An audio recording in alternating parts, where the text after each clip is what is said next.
Hello again, and good afternoon. My name is Karen. I'm the Managing Director of Startups.be, and I will be your webinar host for today. We have a bit of a special session coming up, as this is the third webinar of the European Data Market Study, the EU Data Landscape Map on open consultation with the big data community. So let's just move on to the agenda for today. First of all, David Osimo, the project coordinator of this EU Data Landscape project, he will introduce the webinar and show you the purpose of the webinar, followed by his keynote presenting the EU Data Market Landscape Map as it is today, asking for your feedbacks and your inputs. We will follow up with that, that's about in half an hour, with an open discussion with all of you and a consultation with the big data community. So please feel free during David's presentation to share your thoughts, share your inputs and your ideas, either via Twitter, #EUDataLandscape, or via the chat of this webinar, and we will get back to you right after David's presentation. So David, I think the floor is yours. Thanks, everyone. So, my name is David Osimo from Open Evidence. We are running this project together with the European Commission, together with IDC. It's a 3-year project where we basically aim to do some work in support of the data value chain policy of the European Commission. And in particular, what we will do is the European data market monitoring tool. So we are actually IDC has gathered facts and figures on the market size and trends. This is currently being developed and will be sent to the Commission, the first version, at the end of this month. So we are actually finalizing the work now. The second part of the work is to collect stories about the impact of the big data and EU data economy in specific sectors, with some quantitative and qualitative evidence, for instance, in retail, in finance, in governance, so on. And finally, and this is why we are here, we also aim to build and leverage a community of stakeholders in the EU to basically create a more cohesive community around the data value chain. And one of the ways we do that is by creating what we call the EU data landscape. Some of you might be familiar with a previous version of the data landscape, which I will show, which is basically a visual map of the market, of the solution available, and of the provider. Now, this is the map I'm talking about. It's quite well known. It's arrived to version 3, and it's quite comprehensive. It's a global map. In our case, we aim to build a European map, so to see who are the key European players. When I say key, obviously this is prone to a lot of discussion. Our aim is twofold. One is to identify companies and especially startups that should be involved in European policy discussion. And secondly, the aim is to understand what are the key components of the European data landscape, what are the key segments. The goal of this map is not to judge, but to understand, is to discuss, to favor discussion, to generate meaningful conversation in order to understand what is the EU data economy and who are the key players, and what is the competitive positioning of Europe. So the map is a way, it's a catalyst for the discussion. We slightly changed the conceptual model of the global data landscape, and we changed it in this way. First, we created 2 layers, one internal layer, which is more related to the EU data market, and one external layer, which we call data landscape. The difference is that the data landscape basically contains the data repositories, the data holders, so those organizations that reside on a large amount of data which is not enough exploited. And on the other hand, the data users, so the potential users of these big data solutions. What is ironic, but is actually true, is that many times the data holders and the data user are the same organization. The third additional layer is what we call enabling players. So here you see a list of the key typologies: venture capitalists, research, training organization, incubators, other support services, and regulators. So it's a wide set of stakeholders that have an important role to play in making the European data economy flourish. And then comes the real data market. And here we identified basically 5 main groups. These groups are at the core the analytics segment. Before the analytics, we identified the data marketplace segment, cross infrastructure, which provides solution all across the value chain, and ICT enablers, which are more, if you want, specific infrastructural tools to analytics. And finally, vertical application, which are more targeted at specific markets, that basically vertical apps which are designed for users within organization of a specific market, while analytics are often targeted and used by data scientists themselves. Obviously, this is a simplification and it's prone to criticism. We all know that any such illustration will be partial, limited, and will have a lot of bias. It's an elaboration based on the previous map. So on the, if you see, the main categories are similar. Now, after the conceptual model, we have to populate this model. So how do we populate this model? First, by creating a kind of long list of players. We now have 250 organizations on the website. So, and we do this in 2 ways. First, we crowdsource them up. So anyone can add the company on the website, and many of you have already done so. And obviously, this is a moderated process, so we have to filter this and we accept and we add the companies and validate the companies. And secondly, we extensively use existing lists of big data companies, either by using dedicated big data websites like Dataflock and Big Data Landscape. These are websites that list already, if you want, the main players in the big data market. Dataflock in particular, has a European focus. And also obviously generic websites like Crunchbase and AngelList, which have a large repository of data. So we populate the list with 250 companies so far. And then we want to, because we want to make an illustration, we had some clear and transparent selection criteria. And basically the selection criteria were twofold. The first is that just to reduce the number of organizations to add, we chose only those that received at least 1 million euros in funding, in risk funding.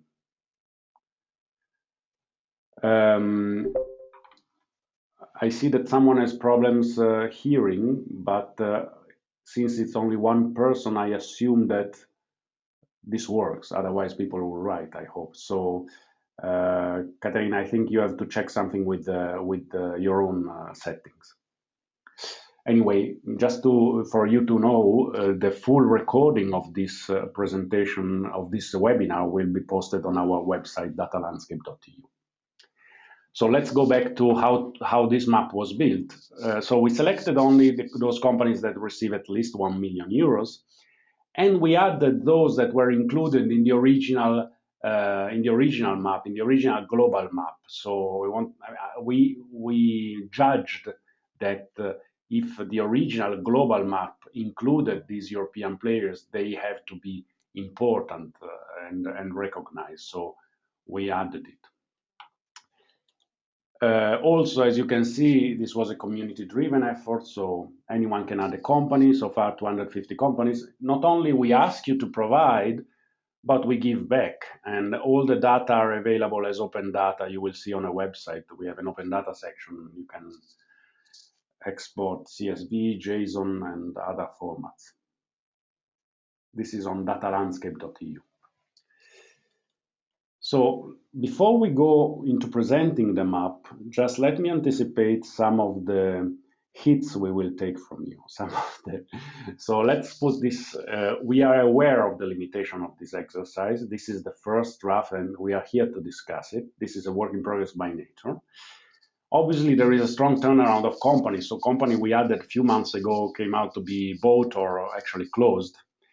We are biased towards startups and new players simply because the Commission has already a good awareness of large players. What misses is a fine-grained analysis of new players. So this is why we've put a lot of the focus. So there could be a lot of gaps in the larger players. And we removed for the map just because it would make the map unmanageable the actual names of data holders, data user, and enabling players. So here is the map. As you can see, it's organized alongside the categories of the conceptual model which we showed. So we have the external layer, data holders, data users, and enabling players. I think you all should have received this map in PDF. It's a clickable PDF. So you can see it on your computer. And then we have, if you want, three main segments. One is the more infrastructural segment, so data marketplace, ICT enablers, and cross infrastructures. The central core analytics, which is divided into sub-segments, the platforms, the business analytics, machine learning, and consumer data, and social analytics. And the vertical applications. The vertical applications, as I said, are services that are more targeted to specific market and they're designed to be used by the user, by the final user themselves. And here we have commerce, science, finance, media and entertainment, marketing, health, energy and environment, tourism and telecommunication. So I think the concept it's pretty easy to grasp. The more to the right, the closer to the users, the more to the left, the closer to the data. You have received this, or we will leave this on afterwards. But now, what we want to address today are these three questions, and we want to hear you about these three issues. First, are we right? Did we get the main players, or did we miss someone important? Are the categories corrected? Are the players placed in the right categories? And I know that many of these players are actually present today in this webinar. So basically, you will be able to speak by yourself. And if the category structure makes sense or not. Obviously, the category structure is less flexible because we try to make it compatible with existing categorization. So the core is really, does this map speak to you? Does it miss anything important? What should be added? Just for you to know, there will be next steps. As I mentioned, IDC has produced key data on the EU data market, number of jobs, GDP, percentage of GDP, lead sectors, and classical data, but on the specific segment. These are being finalized as we speak, and we will have a dedicated webinar to discuss it. We are producing the revised version of this data landscape based on your feedback. And we are also holding, and we have been holding sector-specific webinar on the impact of big data on specific sectors. And some of you might have participated to the previous one, and you will be informed about the next one soon. So these are the next steps, just to give you a bit of perspective. But and this is where you can find us. This presentation will be circulated. The video will be posted online. But I think it's now time to move to the final point, and that is these questions. And I see that a lot of you have already been giving a lot of input. So I think Karen has been monitoring that. I leave the word back to Karen. Well, I've been monitoring the chat and Twitter, but no particular questions or comments have come in as far as I can tell. So anybody that feels like jumping in right now, feel free to use the chat if it's available to you, definitely via Twitter using the hashtag EU Data Landscape. So David can address your questions and your comments. There are a few questions, Karen, in the question section of the... Okay, different sections, sorry. Well, a couple of questions from Ralph Klinkenberg. First of all, in the analytics column, you're missing a company, RapidMiner. That's something we can look into offline, I'm sure.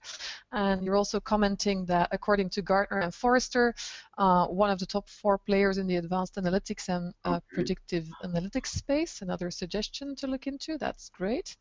Another comment on RapidMiner as a strong performer. Also indicating their VC funding status right now. Yeah. So that's all about this one company that we definitely should look into. Let me go back to the map, because I think we have RapidMiner, but I want to we don't. Yes, RapidMiner. We put it in the ICT enablers, and I think what Ralph is saying is not only okay, it's there, but it's probably in the wrong category. So you think it should be in the analytics. Okay. So we'll keep this in mind. And then Dinan Tinhold is reaching out to you, David, saying in the data marketplace section, it seems strongly focused on commercial data marketplaces. As you know, they're working on an EU open data platform. So how do you plan to include the whole open data domain in here? Hi, Dinan. Yes, in our view, we prefer to put the open data repository, the portals, into the data holder segment, because, well, that's a choice, basically, because we wanted to give more space to the players who are actually curating data sets and making data that are readily available for analytics, while in many cases the open data are less curated. Obviously, it's a fine line, but we want to give space to those actors like open corporates, which really builds a lot of added value on top of raw public data. But I would love to hear your views later on when we open up the debate, not only you, but everyone else's.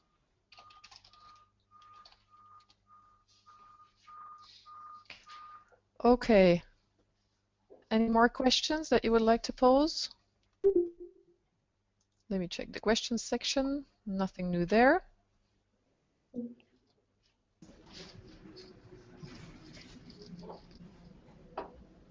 Maybe via Twitter, somebody.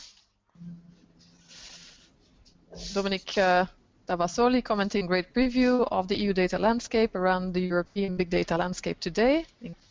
So thanks for that.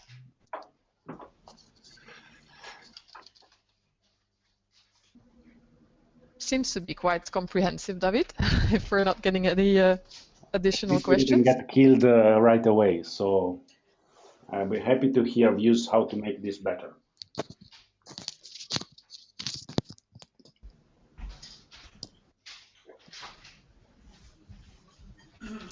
Here's another one, Maartje Breeman. Hello, I was wondering whether there is a special section in the second category for different kinds of big data tooling, like suppliers or visualization techniques, for example. Okay, so by second section, I think you mean ICT enablers, probably.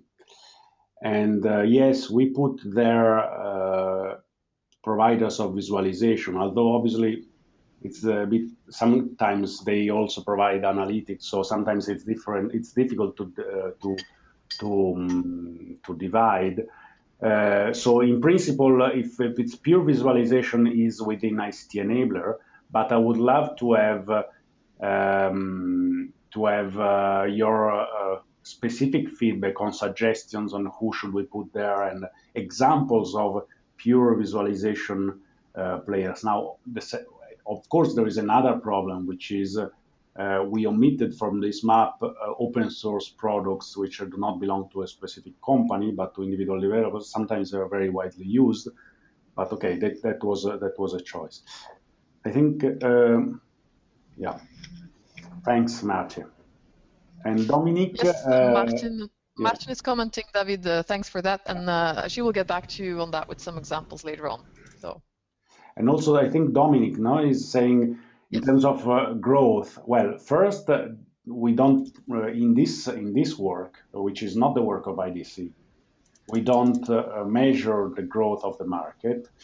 and we don't even measure the predicted growth of the number of companies. So don't worry about the visualization. We will adapt it to it's flexible, and as you can see, it's quite simple. So we will expand and we will revise. But IDC will come out with the key data on the market, and this will include the specific segments. So we will have the next webinar on that.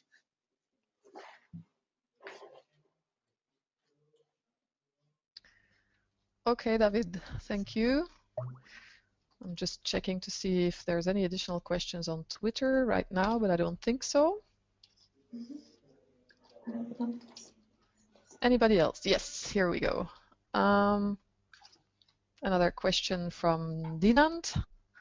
First of all, saying, hi, David. Another question from a different perspective. In the field of big data, we as Capgemini are also increasingly provided services such as Insight as a Service, where we don't offer system integration or analytical tools, but instead manage big data for clients as a hosted service.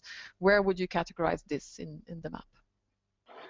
I'm not sure I understand. If you mean services that manage big data and enable analysis of this big data for specific clients, in many cases I would refer to vertical applications. So to applications that produce, basically, if you want, the more on the right you are, the more usable by a non-data scientist this service is. So one way to look at it is who is the direct user of this app. In this sense, when you say Insight as a service, I assume that the user is someone who is not a data scientist, but maybe an analyst or someone doing marketing research, or someone even in a position of manager. So in this case, I would move them more into vertical application, even though another issue is if these are these are sector specific or not.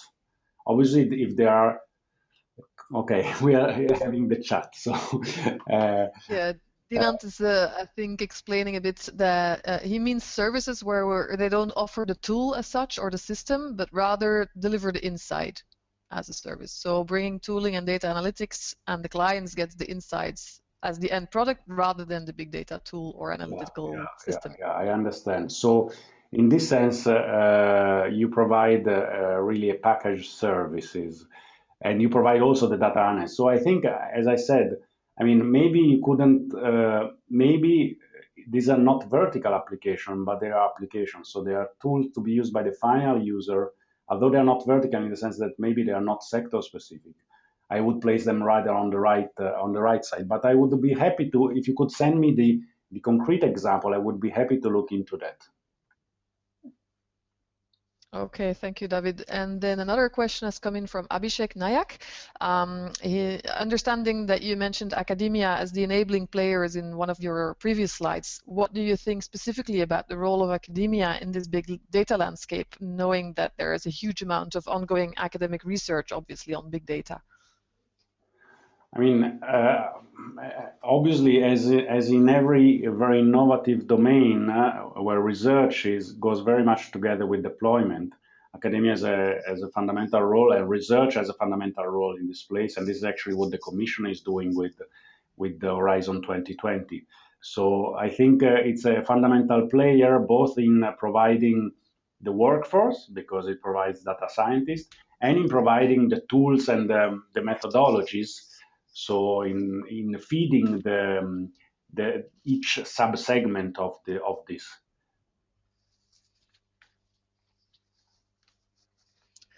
Okay, hopefully that answers Abhishek's question. Yes, thanks. Any more questions or comments at this point? Feel free to use the chat or the Twitter hashtag. The presentation will be shared shortly after the webinar, right? To be followed up on by anyone who wants. Absolutely. The presentation will be immediately shared, and video will be posted in a few hours on our website.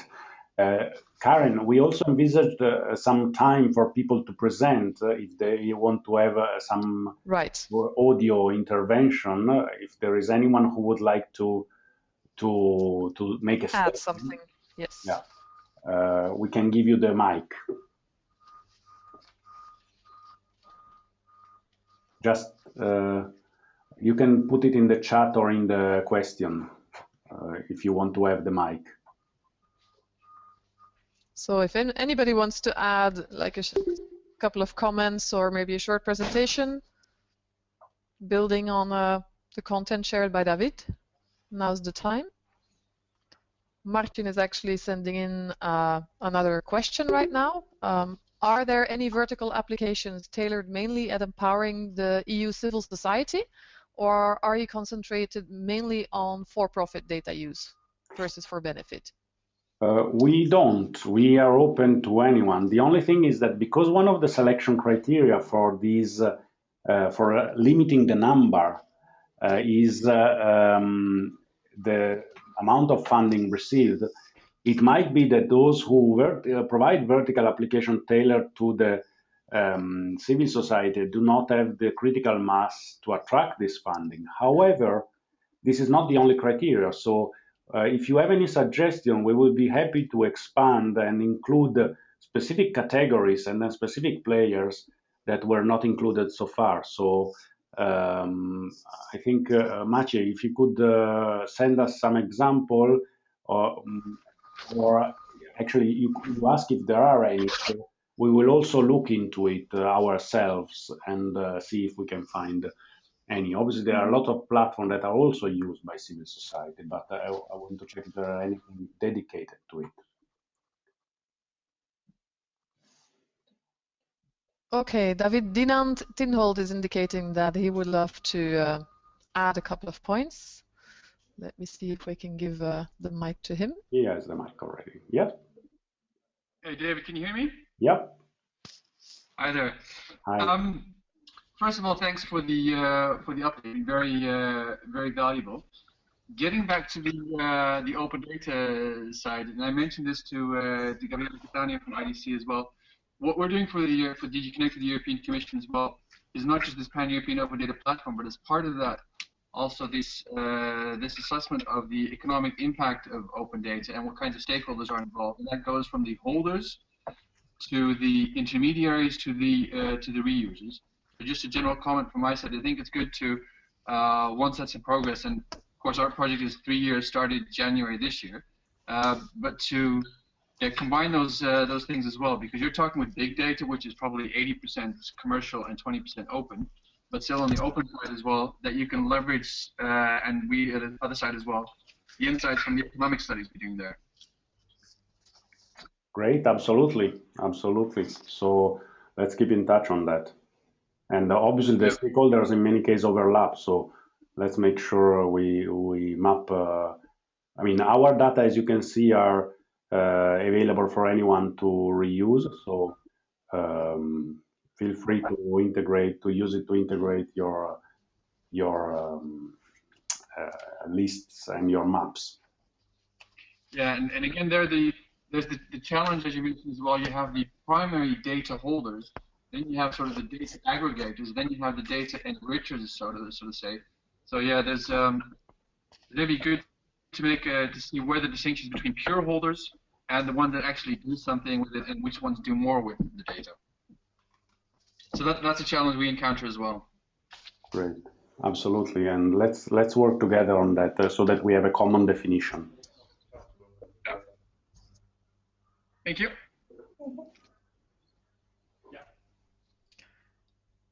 Okay, thank you, Dinant and David. Anybody else that would like to take the floor? It seems like all questions have been addressed for now, at least. Feel free after receiving the presentation to come back with more feedback if you want to. Martin is still adding a comment about applications for civil society, thinking, for instance, about platforms aggregating public data about domestic or EU political process, legal process, economical data, with an example mentioned. Definitely something worthwhile looking into. So if anybody wants to add any more comments, examples, inputs, feedbacks, feel free to reach out to David and the team after the webinar. We'll make sure to be in touch with the presentation included. Again, please be aware that this is still in a very confidential stage as it's a work in progress, but feel free to either address David yourself or ask anybody in your expert network that wants to contribute to share with David and to discuss with David any comments that they might have. But for now, I think we're well advanced on the time, and thank you very much for your contributions and your kind attention. We hope to be back in touch with you later during the project with an updated version of the map and some more comments and insights to share with you. So thank you very much for being here today. We'll be in touch. Bye-bye. Very much.